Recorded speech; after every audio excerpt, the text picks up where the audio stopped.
Então, continuando a falar sobre os níveis de fluência, eu quero que você entenda que é algo que eu tenho pesquisado muito, nesses últimos meses principalmente. Você entenda que, para que você seja fluente em um idioma, você tem que fluir. A palavra fluir, ela vem daquilo que se adapta, aquilo que flui, que desliza, que não fica preso. Você não pode ser duro como uma pedra, você não pode ser engessado. Você tem que conseguir adaptar-se ao idioma. E como é que isso funciona? Eu vou ouvir os termos, os conceitos, as palavras, e não vou pensar isoladamente em cada palavra ou no seu significado, e não vou pensar também no que as frases significam de forma isolada. Eu vou adaptar-me ao contexto que eu estou ouvindo naquele momento, o que eu estou conversando, do meu diálogo, e vou tentar entender o sentido que a pessoa falou a partir daquilo. É isso que fazemos com o português, e é isso que devemos fazer com outros idiomas. É claro que é um pouco mais difícil fazer isso, mas eu vou dar um exemplo para você. Eu estava assistindo um jogo de futebol com meu sogro, e aí de repente o jogador chutou a bola, e ele falou bem assim: ah, quando bate nessa bochecha do gol é muito difícil de pegar, do goleiro pegar. Olha que interessante, o gol não tem bochecha. Ele comparou o gol com a boca de um ser humano e chamou as redes laterais, né, tem a do fundo, as laterais, de bochechas. Ele falou, quando bate nessa bochecha do gol é difícil. Eu entendi na hora que ele falou, acho que todos que estavam ali assistindo o jogo, todos entenderam, né? Pelo menos os homens, talvez as mulheres não, mas brincadeirinha.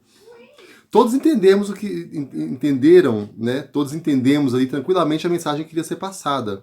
E isso é o mais importante. É que você entenda o núcleo da mensagem que está sendo passada. Que você não se apegue a tentar traduzir as palavras que estão sendo ditas. E muito menos as frases. As frases é pior ainda.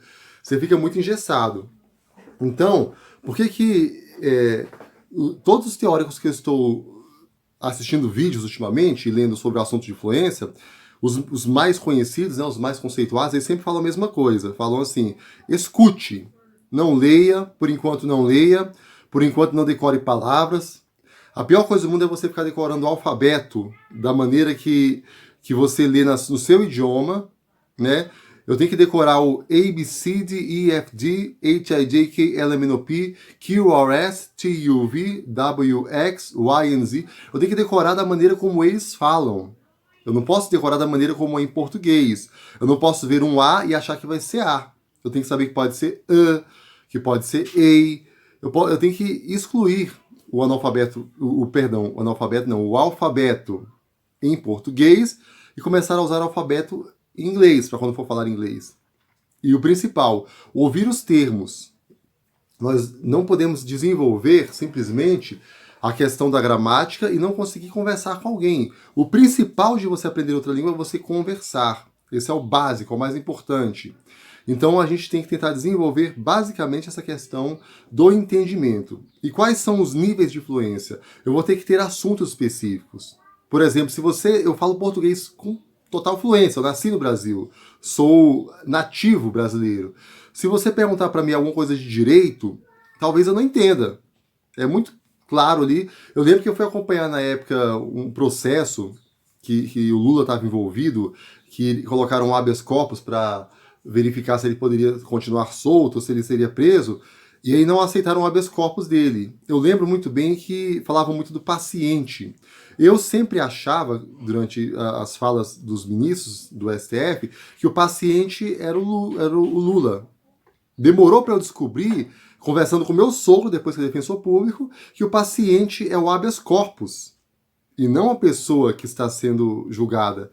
Então você vê como é que é. Eu ouvia e na minha mente eu assimilava aquela ideia. E a língua se forma dessa maneira. Você vai ouvir palavras, igual eu estou falando agora, e vai ter que formar ideias a partir das palavras que você está ouvindo. Então, se você começou a estudar verbos regulares, verbos irregulares, começou a estudar quais são os termos da língua mais conhecidos, pare agora. Continue com esse estudo.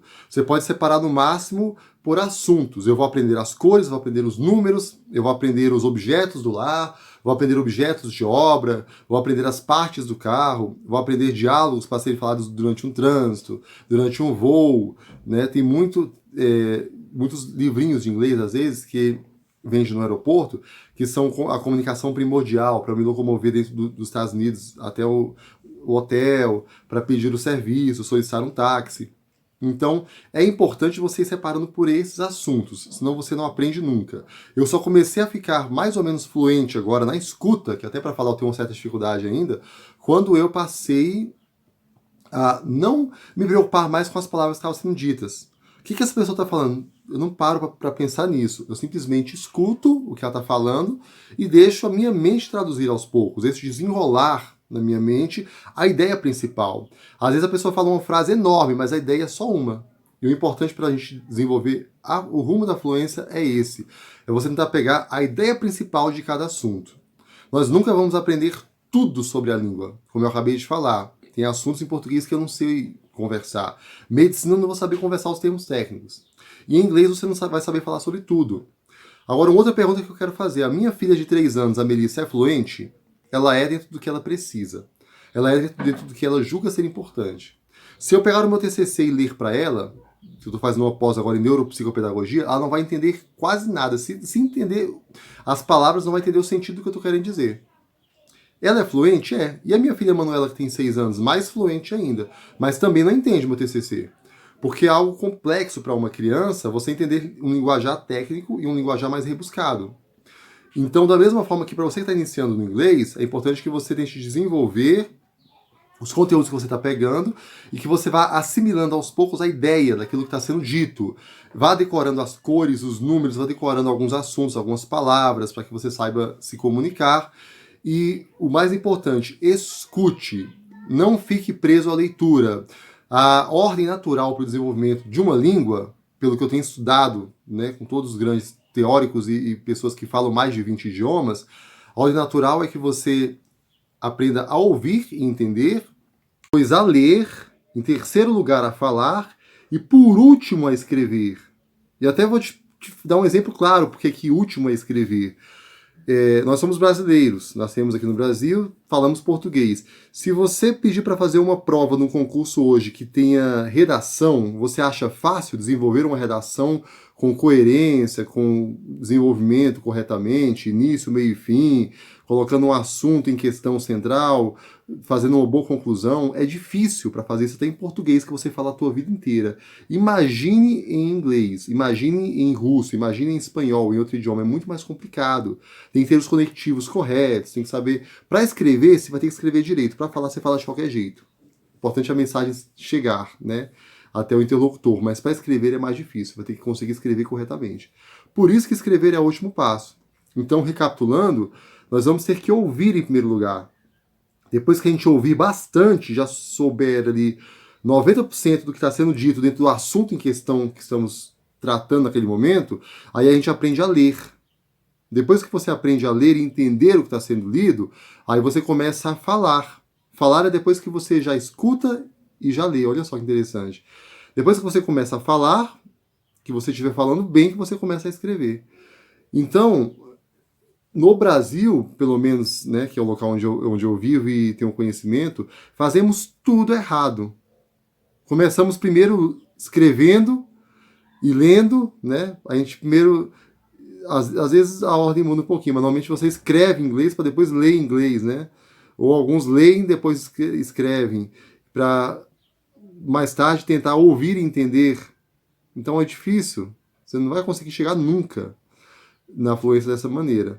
Assim como eu não consegui. Então estão aí as dicas, espero que possamos aproveitá-las, né? Que vocês possam aproveitá-las e também eu. Um abraço, tchau, tchau.